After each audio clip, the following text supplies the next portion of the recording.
तो खुशी की बात यह है कि मेरा वर्चुअल रिलेशन था इस कॉलेज से जी। और संयोग देखिए आज फिजिकल वेरिफिकेशन हो चुका है।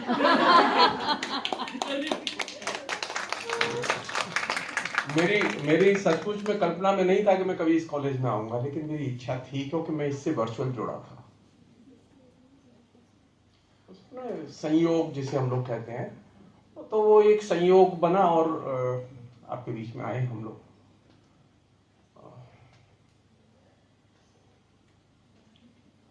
आपने कभी कल्पना किया कि आपके पास फोन ना हो और आप स्टेशन पर इंतजार कर रहे हो, दुखी हो जाएंगे और ट्रेन 10 घंटे लेट आए?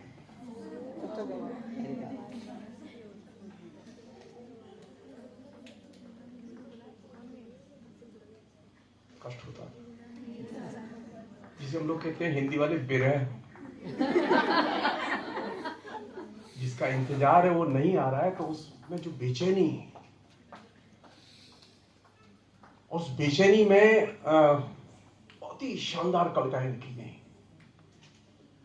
बहुत शानदार जिसे कहें कि कहानियां लिखी गई। मेरी मुश्किल यह है कि कम्युनिकेशन तो बढ़ गया, तरह तरह की टेक्नोलॉजी बढ़ गई, लेकिन मेरे जीवन की बेचैनी चली गई। और ये जो बेचैनी होती थी, इससे हम बहुत सारी बेहतरीन क्रिएटिव रचनाएं लिखते थे।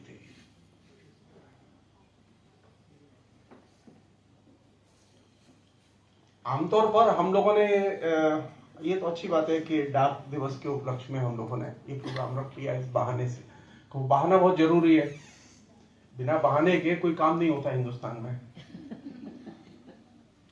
और कोई बहाने के साथ साथ कम्युनिकेशन भी होना बहुत जरूरी है। चूंकि यहाँ विद्यार्थी हैं और शिक्षक भी हैं, तो मैं एक बहुत छोटी सी चीज है जो कि रेफरेंस के तौर पर मैं रखना चाहता हूँ आप लोगों की जेहन के लिए।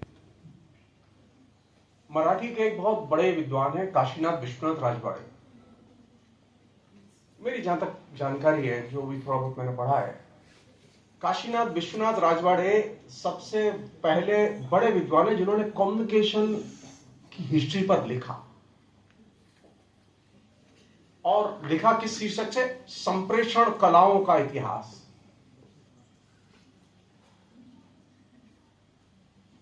बहुत शानदार उनका वो निबंध था जो 1905 के करीब लिखा गया।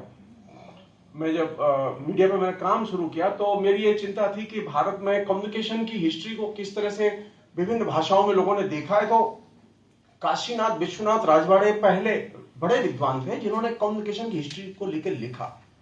मैंने संयोग से उसको आधार बना के अपनी पत्रकारिता वाली पुस्तक है, उसमें मैंने पहले एक चैप्टर ही लिखा, क्योंकि मैं जानता नहीं था, खुद ही नहीं जानता था।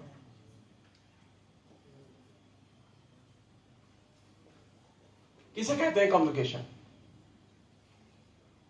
लैंग्वेज पहला कम्युनिकेशन इंस्ट्रूमेंट है।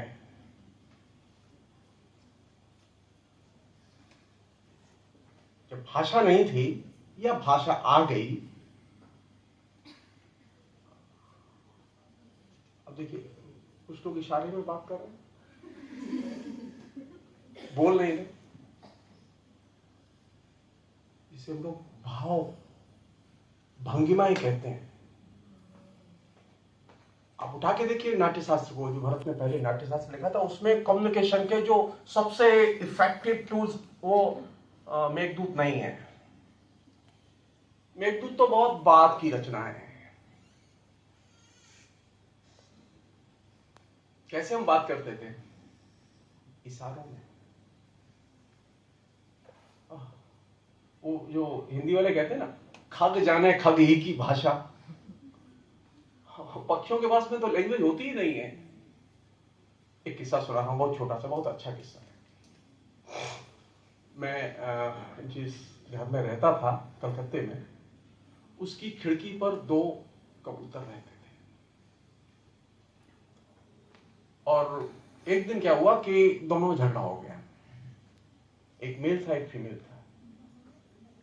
और झगड़ा जब हो गया तो दोनों ही एक दूसरे की से मुंह दूसरी तरफ करके बैठे हुए थे, लेकिन बैठे हुए उसी खिड़की पर, बाथरूम की खिड़की थी और उस खिड़की पर ही उन्होंने अपना डेरा बनाया हुआ था और उसी पर वो बैठे हुए थे। अब मैं इसका इंतजार कर रहा था कि आखिर इनमें दोनों में मील कब होता है। करीब 4 घंटे तक दोनों एक दूसरे से बिना बोले गुस्से में, एक का मुंह इधर एक का मुंह इधर बैठे हुए हैं। 4 घंटे के बाद में अचानक उसमें से एक उड़ा कबूतर और वो कहीं गया और वहां से कुछ दाने अपने चोंच में दबा के लाया। और मैं ये दृश्य मतलब देख रहा था क्योंकि मेरे लिए बहुत बड़ी क्यूरियोसिटी थी कि आखिर ये कितनी देर तक झगड़ा करते हैं दोनों। वो लाया तो दाने जब अपने चोंच में लाया तो लाते ही उसने कबूतरी के, क्योंकि भूखी थी, वो जानता था भूखी है बहुत देर से, और उसने चोंच से उसकी चोंच में दाना डाला। बस उस दाने का जाना था कि कबूतरी और वो दोनों एक दूसरे की गर्दन पर जम के उन्होंने एक दूसरे को किस किया।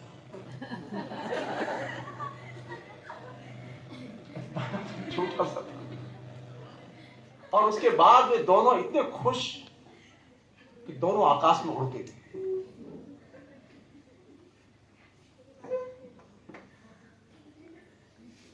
कैसे कम्युनिकेशन शुरू हुआ? पेट। पेट, अगर ये पेट न होता तो हम कम्युनिकेट न करते। पुरानी एक कहानी है, ब्रह्मा ने जब सृष्टि बनाई तो सृष्टि बनाने के बाद उन्होंने नारद जी से कहा, नारद जी आप जाइए और आप देखिए जरा कि कैसी सृष्टि बनी है। नारद जी आए तो किसी ने नारद जी को हेलो हाय नहीं की, किसी ने प्रणाम नहीं किया, कोई पहचान ही नहीं पाया। नारद जी घूम के गए, उन्होंने कहा महाराज आपने बहुत गड़बड़ कर दी। बोले क्या हुआ? बोले कि सब कुछ बनाया आपने लेकिन पेट नहीं बनाया,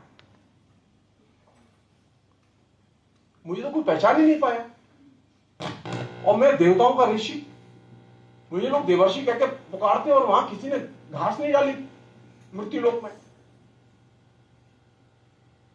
तो मैंने पता किया कि आखिर लोग अपनी अपनी दुनिया में इतने मगन क्यों हैं, एक दूसरे की तरफ देख नहीं रहे हैं, खबर नहीं ले रहे हैं, सुन नहीं रहे हैं। मुझे भी नहीं पहचाना उन्होंने। तो मुझे लगा कि इनके अंदर पेट बनाना भूल गई ब्रह्मा जी। तो महाराज आप कुछ भी कीजिए, ये जो सृष्टि आपने मृत्युलोक में बनाई है इसमें पेट की सृष्टि कीजिए। तो उन्होंने अपनी माया से पेट की सृष्टि की और उसके बाद उन्होंने कहा कि नारद जी अब फिर जाइए। नारद जी आए और देखा तो सब लोग एक दूसरे को पहचान रहे हैं, ये मामा है, ये चाची है, ये दादी है, ये नानी है। और नारद जी आए तो कोई देवर्षि कह रहा है, कोई महाराज कह रहा है, कोई ऋषि कह रहा है। खूब आदर सत्कार हुआ और सम्मान हुआ। तो लौट के गए, बोले महाराज अब आपने ठीक किया, इस पेट जब से आपने बनाया ना तब से लोग एक दूसरे को पहचानने लगे और कम्युनिकेट करने लगे। कम्युनिकेशन का संबंध इकोनॉमिकली, जिसे हम लोग कहते हैं, कम्युनिकेशन की भी एक इकोनॉमी होती है, और जो इकोनॉमिक्स के विद्यार्थी हैं उनके लिए कम्युनिकेशन की एक पॉलिटिकल इकोनॉमी होती है। जो अभी आपने शुरू में एक इंट्रोडक्टरी लेक्चर सुना, बहुत ही शानदार लेक्चर था वो। तो कम्युनिकेशन का अर्थशास्त्र नहीं होगा तो कम्युनिकेशन कम्युनिकेट नहीं करेगा, और कम्युनिकेशन के अर्थशास्त्र का मतलब ये उसका संबंध आपके पेट से है। तो कम्युनिकेशन पर जब हम बात करें तो ये ध्यान रखें कि कम्युनिकेशन सिर्फ कम्युनिकेशन नहीं होता, बल्कि उसका भी एक अर्थशास्त्र होता है। चूंकि भाषा पहला कम्युनिकेशन मीडियम था, अब हम लोग आगे बढ़े तो तरह तरह के रूप कम्युनिकेशन के विकसित करते चले गए, और उसमें जो छलांग थी, जिसे हम कहें कि मूलगामी जिसने परिवर्तन किया। मैं नहीं जानता कि पहली किताब किसने लिखी थी, मैं नहीं जानता पहली मैन्युस्क्रिप्ट किसने लिखी थी, लेकिन मैं एक चीज तो जानता हूं कि जब भाषा आई तो पहली चीज कहां लिखी गई? हमारे पास कागज नहीं था, हमारे पास पत्ते पर भी लिखने की कला नहीं थी, हम दीवार पर लिखते थे। इसलिए जब पुराने जमाने में हम लोग प्रवेश करते हैं तो कहां जाते हैं? शिलालेखों की ओर। तो नया जो कम्युनिकेशन है, जिसको कि हम कम्युनिकेशन की तरह जानते हैं, उसकी शुरुआत सबसे पहले शिलालेखों के जरिए हुई। लोग निकलते थे और जहां से निकलते थे वहां दीवारों पर लिख के चले जाते थे आगे, जहां रहते थे वहां। तो इसलिए अब कहते हैं ना, अशोक के जमाने के शिलालेख, कनिष्क के जमाने के शिलालेख, मतलब ये नहीं कहते उनके जमाने की चिट्ठियां। कम्युनिकेशन वह भी है जो पत्थरों पर लिखा गया, और कम्युनिकेशन वह भी है जो पत्तों में है, और कम्युनिकेशन वह भी है जो आपके पास में डिजिटल में है, और कम्युनिकेशन वह भी है जो यहां कहीं भी नहीं है लेकिन हमारे आपके बीच में है। जैसा कि अभी उससे पहले जो प्रिंसिपल महोदय ने बहुत ही अच्छे ढंग से बात कही थी, मैं उसे थोड़ा सा और ज्यादा मतलब सहज रूप में, जिससे कि हम लोग समझ सकें। वो आज है ना, वो मेंटल मैं थोड़ी सी मेंटल हेल्थ खराब करना चाहता हूँ। मसलन कोई लड़की किसी लड़के से सिर्फ इतना कह दे, आई लव यू, उसको 6 महीने तक नींद नहीं आएगी, एक सेंटेंस में। और कहीं अचानक वो लड़की उससे कह दे, आई हेट यू, तब भी नींद नहीं आई, डिप्रेशन में है।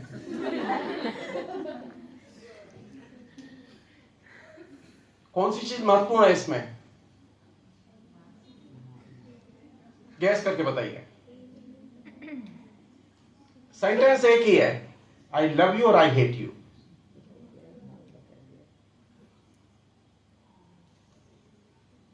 आप याद कीजिए अभी जो पहले प्रिंसिपल महोदय बोल के गई थी, उसके साथ जो आपकी जो फिजिकल, आपके जो इमोशंस जुड़े हुए हैं, वो बहुत महत्वपूर्ण है। आप भाषा बेजान होती है मनुष्य के बिना, मनुष्य के भावों के बिना। मसलन आपकी टीचर आई क्लास में, आपने पैर छुए और मन में गालियां, मेरे बहुत ही घटिया। अच्छा बताइए कि उस टीचर को आपकी प्रणाम पहुंचेगी? या लिटरेचर के विद्यार्थी होंगे जो साहित्य पढ़ते हैं, आप ध्यान रखें कि भक्ति आंदोलन और भक्ति की कविताएं सबने पढ़ी हैं, सब लोग जानते हैं, और सब लोग सुनते भी हैं, चाहे वो हिंदी के विद्यार्थी हो या ना हो, लेकिन भजन सबने सुने। भक्ति के कवियों का एक ही संदेश था, जो कम्युनिकेशन के लिहाज से वो पावरफुल संदेश था। अगर भक्ति अर्जित करनी है तो कौन सी चीज जरूरी है?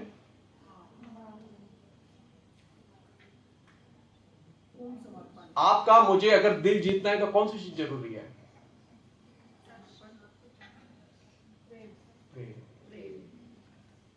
बिना प्रेम के न तो भक्ति लगेगी, न भगवान मिलेगा, न शिक्षक मिलेगा, न शिक्षिका मिलेगी, न विद्यार्थी मिलेगा, न विश्वविद्यालय मिलेगा, न कॉलेज मिलेगा, और न देश मिलेगा। हमने क्या किया कि प्रेम को तो एकदम अनटचेबल बना दिया। प्रेम तो एक प्राइवेट चीज है ना। हम दो ये जो अभी वो उन्होंने मेरे मैं सोच रहा था क्या बोलूं, लेकिन उन्होंने रास्ता आसान कर दिया। मनुष्य के जीवन में कोई चीज प्राइवेट नहीं होती है। मनुष्य एक सामाजिक व्यक्ति है, प्राणी नहीं कहूंगा, व्यक्ति है। और जब वो एक सामाजिक व्यक्ति है तो उसकी हर गतिविधि समाज की कसौटी पर परखी जाएगी, देखी जाएगी। हमने क्या किया कि हमने एक ऐसा सिस्टम बनाया जिसमें कि हम ये कहने लगे कि ये तो मेरा पर्सनल है और वो पब्लिक है। ये जो भेद है, ये भेद मुझे नहीं लगता कि ये सही है। मैं बहुत लिखता हूं इंटरनेट पर। मैं डे वन से, जिस दिन से इंटरनेट आया, मैं अकेला बेवकूफ प्रोफेसर हूं जो लिखता हूं। कोई नहीं लिखता। तो सब कहते थे प्रोफेसर होके लिखते हो तुम, तो शर्म आनी चाहिए, ये तुम्हारी जगह नहीं है। आज सारे लोग ये बात कहते हैं कि ये हमारी जगह है। मैंने बड़ी गालियां खाई हैं, डे वन से गालियां खा रहा हूं। जिस दिन से ब्लॉग आया, मैंने ब्लॉग में लिखना शुरू किया। क्यों? क्योंकि मेरा मानना था कि ये कम्युनिकेशन का और लोगों से बात करने का सबसे इफेक्टिव मीडियम है। ट्विटर आया, मैं ट्विटर पर भी लिखना शुरू किया। क्यों कम्युनिकेट करना चाहते हैं हम लोग? क्यों मुझे कम्युनिकेशन की टेक्नोलॉजी चाहिए? कोई तो चीज है ऐसी। अगर मेरे अंदर बेचैनी नहीं है तो मुझे कम्युनिकेशन की टेक्नोलॉजी नहीं चाहिए। हाँ, वो ऐसे है ना, वो जो भजन पूजन में व्यस्त रहने वाले लोग हैं, जिन्हें संसार से कोई लेना देना नहीं, उनको मोबाइल नहीं चाहिए, उनको किताब भी नहीं चाहिए, उनको लाउड स्पीकर भी नहीं चाहिए, उनको सिनेमा भी नहीं, कुछ नहीं चाहिए। उनको सिर्फ एक ही चीज चाहिए कि वो खाएंगे और भजन करेंगे बस। लेकिन अगर उनसे ये कहो कि तुमसे अगर भजन भी छीन लिया जाए तो क्या करोगे? क्योंकि वो अभी विकास के क्रम में 17वीं, 18वीं, 16वीं, 15वीं शताब्दी में ही रुके हुए हैं। हम विकास के क्रम में आगे आगे कि हम मोबाइल तक पहुंच गए हैं।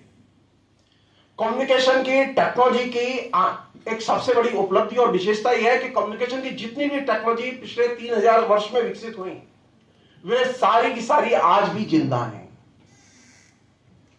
हम ये सोचें कि कम्युनिकेशन की नई टेक्नोलॉजी आ गई है, पुरानी टेक्नोलॉजी बेकार हो जाएगी और वो अब डिस्कार्ड करके फेंक दी जाएगी, ये गलतफहमी दिमाग से निकाल दें। आज भी इशारे बहुत ताकतवर होते हैं, किताब से ज्यादा ताकतवर होते हैं, पत्र से ज्यादा ताकतवर होते हैं। लेकिन हम इशारे में बात करते थे बहुत पहले,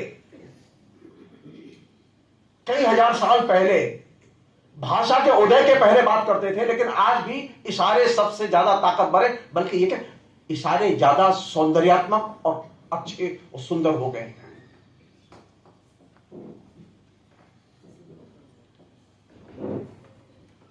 तो कम्युनिकेशन में कोई चीज डिस्कार्ड नहीं होती, बेकार नहीं होती, खारिज नहीं होती। जो चीज एक बार ह्यूमन सिविलाइजेशन में व्यवहार में आ जाती है वो हमेशा बरकरार रहती है।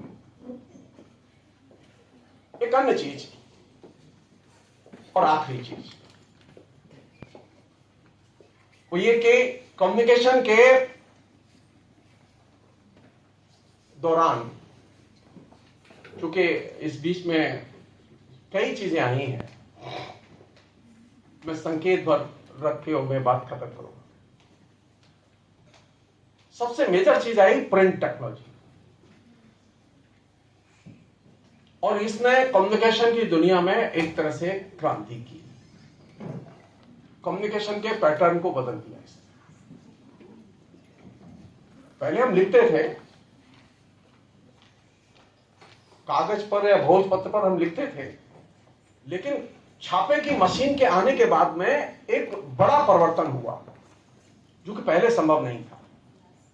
छापे की मशीन जब तक नहीं आई थी तब तक स्थिति यह थी कि हम जो लिखते थे उसके बारे में कोई यूनिफॉर्मिटी नहीं थी,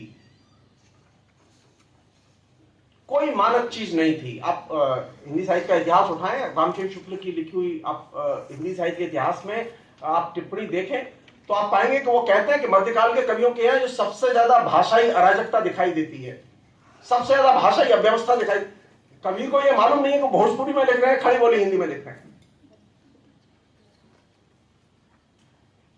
कहते हैं ना, कबीर की कैसी भाषा है? खिचड़ी भाषा। क्यों? क्योंकि मध्यकाल के कवियों में, लेखकों में, लोगों में ये बोध ही नहीं था कि एक भाषा लिखें या एक से अधिक भाषा लिखें। एक ही स्क्रिप्ट में कई भाषाओं के प्रयोग मिलते हैं। तो भाषाई अराजकता को खत्म करने में सबसे बड़ा रोल प्ले किया प्रिंट टेक्नोलॉजी। जब छापे की मशीन आई तो छापे की मशीन के आने के बाद में पहला काम यह हुआ कि हमने भाषा के अलग अलग रूपों का निर्माण किया और भाषा के अंदर एक मानक रूप की सृष्टि हुई। और ये एक बड़ी घटना थी पूरे के पूरे सिविलाइजेशन के लिहाज से। अब जो कुछ है वो प्रिंट के आधार पर तय होता था और प्रभावित होता था और हम निर्मित करते थे। अभी लंबे समय तक, जब तक कंप्यूटर हमारे बीच में नहीं आया और कंप्यूटर हमारे दैनंदिन जीवन का हिस्सा नहीं बना, तब तक प्रिंट टेक्नोलॉजी और उससे जुड़ी हुई चीजें और कला रूप और भाषा के रूप वही हमारे बीच में प्रचलन में थे।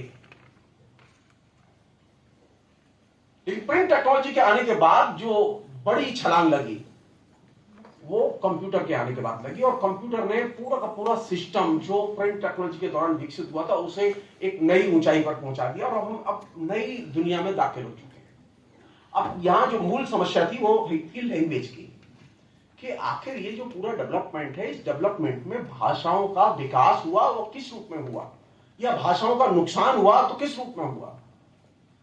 सब लोग जानते हैं इस बात को कि पिछले 200 वर्षों में, आधुनिक काल के आने के बाद में पिछले 200 वर्षों में खास तौर पर भाषाओं के अंदर कुछ भाषाओं का विकास हुआ है, बाकी अन्य भाषाएं इससे प्रभावित हुई हैं और वे पिछड़ती चली गई हैं। उसमें कुछ भाषाएं मर गई हैं, कुछ भाषाएं मरने के लिए तैयार हैं, और कुछ भाषाएं ऐसी हैं जो कि सिर्फ नाम मात्र की बच गई हैं। लोग हंस के कहते हैं, मैं संस्कृत पढ़ा हूं, संस्कृत मीडियम से पढ़ा हूं 13 साल तक, जेएनयू तो बाद में गया पढ़ने के लिए। कितने लोग हैं संस्कृत के बोलने वाले और लिखने वाले? अगर सेंसस के सर्वे को मान लें तो 50-60 हजार से ज्यादा लोग नहीं है। तो आप सोचिए 140 करोड़ की आबादी में एक कितनी प्राचीन भाषा, और वो प्राचीन भाषा कहां है आज? सिकुड़ के अब ये 50,000 लोग भी गायब हो सकते हैं कभी भी। अब आप सोचिए कितना भयानक होगा कि हमारे बीच में संस्कृत बोलने वाला बचा ही नहीं। मैं आपके इस प्रोग्राम के बहाने में ये चीज कहना चाहता हूं, कोई व्यवस्था ऐसी की जानी चाहिए कि भाषाएं मरे नहीं। हम ट्राइबल लैंग्वेज के बारे में नहीं जानते, अब भूल जाइए क्योंकि हम वो हमारे संपर्क में नहीं, लेकिन आप अपनी संपर्क की भाषा को तो जानते हैं जिसमें कि हम लोग बोल रहे हैं, बात कर रहे हैं, जी रहे हैं, जिसे हम लोग हिंदी कहते हैं। आज स्थिति है कि हिंदी की, बंगला की, मैथिली की, तेलुगु की, मलयालम की, मराठी की मॉडर्न पीरियड में, और खासतौर पर इधर जो पिछले 70-75 साल का जो डेवलपमेंट है उसकी बता रहा हूं मैं आपको, कि जो नया जो मध्य वर्ग तैयार हुआ, इस नए मध्य वर्ग की खूबी है कि ये अपनी भाषा में लिखना नहीं जानता। आप उठा के देखिए माध्यमिक के जो रिजल्ट आए, उच्च माध्यमिक के जो रिजल्ट आए, उसमें किस में सबसे ज्यादा बच्चे फेल हुए हैं? बंगाल में जहां लोगों की मातृभाषा, सबसे ज्यादा मातृभाषा में गर्व करते हैं, जो बच्चा साइंस में 95% नंबर ला रहा है वो बंगला में फेल हो रहा है। और जो बच्चा हिंदी भाषी क्षेत्र में, जो हिंदी खड़ी बोली हिंदी उसकी मातृभाषा है, उसमें 60% से अधिक बच्चे इंटरमीडिएट में हिंदी में फेल हो रहे हैं। जितने भी भाषा वैज्ञानिक हैं और जो यूनेस्को के भाषा सर्वेक्षण है, उसमें एक प्राथमिक बात कही गई है जिसे कह के मैं छोड़ दूंगा। अगर मुझे भाषा के बारे में पता करना है कि भाषा मर रही है या जी रही है या आगे जा रही है, तो हम ये देखें कि ये जो बच्चे हैं, बच्चे जो स्कूल के बच्चे हैं, वो भाषा पढ़ने आ रहे हैं कि नहीं आ रहे, या बच्चे स्कूल आ रहे हैं कि नहीं आ रहे। आपके यहां तो आज स्थिति इतनी बदतर है कि तकरीबन 20 करोड़ बच्चे ऐसे जो स्कूल जा ही नहीं सकते, पहुंचे ही नहीं है। तो जो बच्चे स्कूल नहीं पहुंचे उनकी तो भाषा देर सवेर उनसे छूट जाएगी, वो तो बचेगी नहीं। भाषा को बचाना है तो हर बच्चे को स्कूल पहुंचाना होगा। मेरे जैसे शिक्षकों के जरिए और जो शिक्षक हैं या और जो बीए एमए कर रहे हैं विद्यार्थी, इनके जरिए भाषा बचने वाली नहीं है। भाषा को बचाने के लिए प्राथमिक शर्त है कि हर बच्चा स्कूल में भर्ती हो और वो लैंग्वेज पढ़े। दूसरी चीज, पूरा देश गजल सुनता है, सबको गजल अच्छी लगती है। उर्दू की क्या हालत है? उर्दू की हालत यह है कि उत्तर प्रदेश में आप विज्ञापन निकालिए, उत्तर प्रदेश में पढ़ना हो किसी जहां उर्दू पैदा हुई,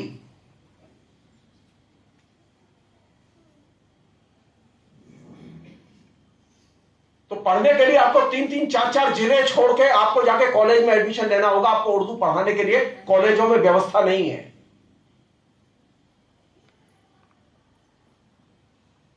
मसलन मैं अगर भोजपुरी इलाके में रहता हूं, मैथिली भाषी इलाके में रहता हूं, मैं ब्रजभाषी इलाके के से आता हूं, तो मुझे अगर ब्रजभाषा के पढ़ाने वाले शिक्षक चाहिए तो वो कहां तैयार होंगे? ब्रजभाषा तो पढ़ाई नहीं जाती, भोजपुरी पढ़ाई नहीं जाती। भोजपुरी में बीए नहीं होता, मैथिली में बीए नहीं होता, बांग्ला में बीए होता है, खड़ी बोली हिंदी में बीए होता है, लेकिन जो लोकल डायलेक्ट और भाषाएं उनमें बीए नहीं होता। वहां इंटरमीडिएट में पढ़ाने के लिए कोई व्यवस्था नहीं है। आज यूजीसी से आप विज्ञापन निकलवा दीजिए भोजपुरी के दिल्ली विश्वविद्यालय पोस्ट के लिए, और दिल्ली विश्वविद्यालय को हिंदुस्तान के सभी विश्वविद्यालयों में भाषाओं के पोस्ट होनी चाहिए, आपको कैंडिडेट नहीं मिलेंगे।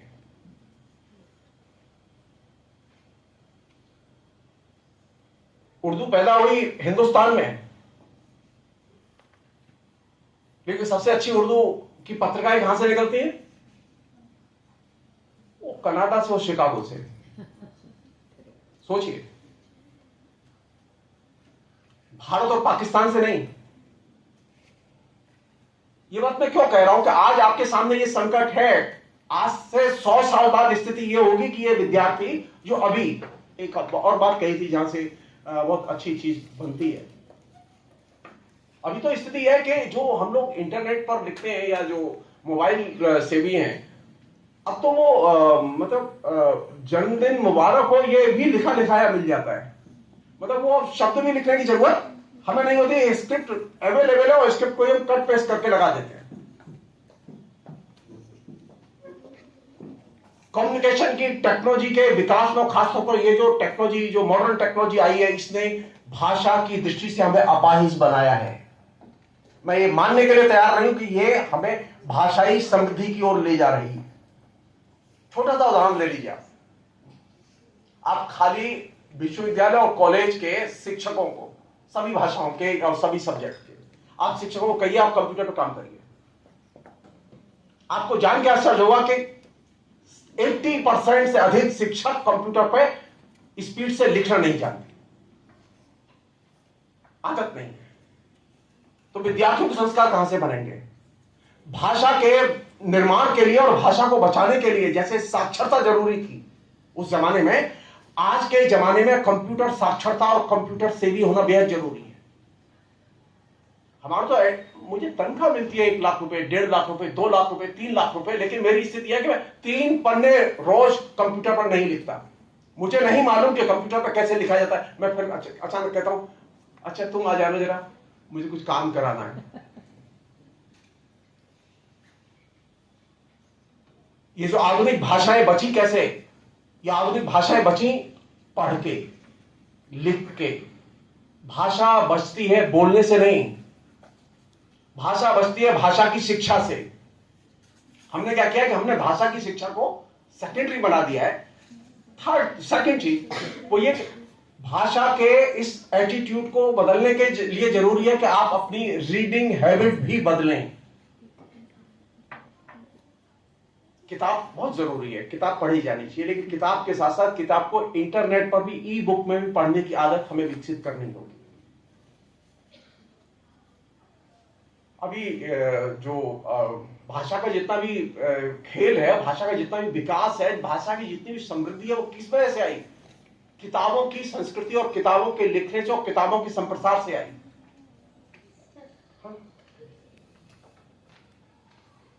इसका दुष्परिणाम यह निकला कि हम आज किताबों से दूर चले जा रहे हैं। हमारे बच्चे सिर्फ हमें नोट्स चाहिए, हमें क्वेश्चंस के उत्तर चाहिए, हमें क्वेश्चंस चाहिए। आप भाषा नहीं बचा पाएंगे। भाषा को बचाने के लिए बेहद जरूरी है कि किताबों को स्पर्श किया जाए, देखा जाए। आप लाइब्रेरी जाइए, किताब को सूंघ कर देखिए किताब से कैसी गंध निकलती है। हमारे बच्चे तो पढ़ के बड़े हो जाते हैं, निकल जाते हैं। वो प्रेमचंद पढ़ के निकल गया, लेकिन उसने प्रेमचंद की पुस्तक कभी टच नहीं की, और ये मेरे लिए चिंता की चीज है। भाषा को बचाने के लिए जरूरी है हम पुस्तक को बचाएं, पुस्तक के पास जाएं, पुस्तक पढ़ने की आदत डालें, शिक्षक को मजबूर करें कि वो पुस्तक बताए। मुझे नोटबुक नहीं चाहिए, मुझे गैस पेपर नहीं चाहिए, मुझे किताब के नाम बताएं। यानी भाषा को अर्जित करने के लिए पूरे के पूरे संस्कार को और आदतों को बदलने की जरूरत है। और जो शॉर्टकट पद्धति हमारे जेहन में उतर गई है, आप उससे अमेरिका के बच्चों से कंपटीशन नहीं कर सकते। यही लड़का जो यहां पढ़ता है वो यहां गैस पेपर खोजता है और अमेरिका में जाकर किताबें पढ़ता है। एक छोटा सा उदाहरण देके मैं बात खत्म कर दूंगा। मेरा एक दोस्त था जो जेएनयू में पढ़ता था, स्पेनिश में पीएचडी कर रहा था। अचानक उसकी स्पेनिश में, अभी वो जो नोकिया का वो हिंदुस्तान में हेड है, स्पेनिश में पीएचडी कर रहा था और पीएचडी में उसे फेलोशिप मिली, वो अमेरिका चला गया। अमेरिका गया तो जेएनयू में अधिकतम 4 किताबें मिलती थी लाइब्रेरी से निकालने के लिए। वहां जब गया, लाइब्रेरी गया तो लाइब्रेरी में देखा उसने कि उसकी करीब काम की 150 किताबें हैं। तो उसने लाइब्रेरियन से पूछा है कि मैं अपने घर कितनी किताब ले जा सकता हूँ। तो लाइब्रेरियन का जितनी तुम्हारी इच्छा हो। तो उसने क्या, मैं 150 किताब ले जा सकता हूँ? हाँ ले जा सकते हो। उसने चिट्ठी लिखी कि जगदीश्वर, कितनी खुशी की बात है, मुझे 150 किताब मिली और लाइब्रेरियन ने कहा 150 किताब ले जाओ। हमारे यहाँ तो हालत इतनी बदतर है कि लाइब्रेरियों में पहले तो किताब नहीं हो, जो किताब है वो विद्यार्थी को इश्यू नहीं होती। लाइब्रेरियों के पास बजट नहीं है। और हम चाहते क्या है कि ये हिंदुस्तान में सबसे ऊपर खड़ा हो ये लड़का। जी नहीं, आप इसके लिए सिर्फ किताब की व्यवस्था कर दीजिए और इसके लिए किताब की संस्कृति पैदा कर दीजिए, भाषा बच जाएगी। भाषा सिर्फ पत्र से, लेखन से, अखबार से, इंटरनेट से नहीं बचेगी, किताब से बचेगी और किताब को पढ़ने से बचेगी।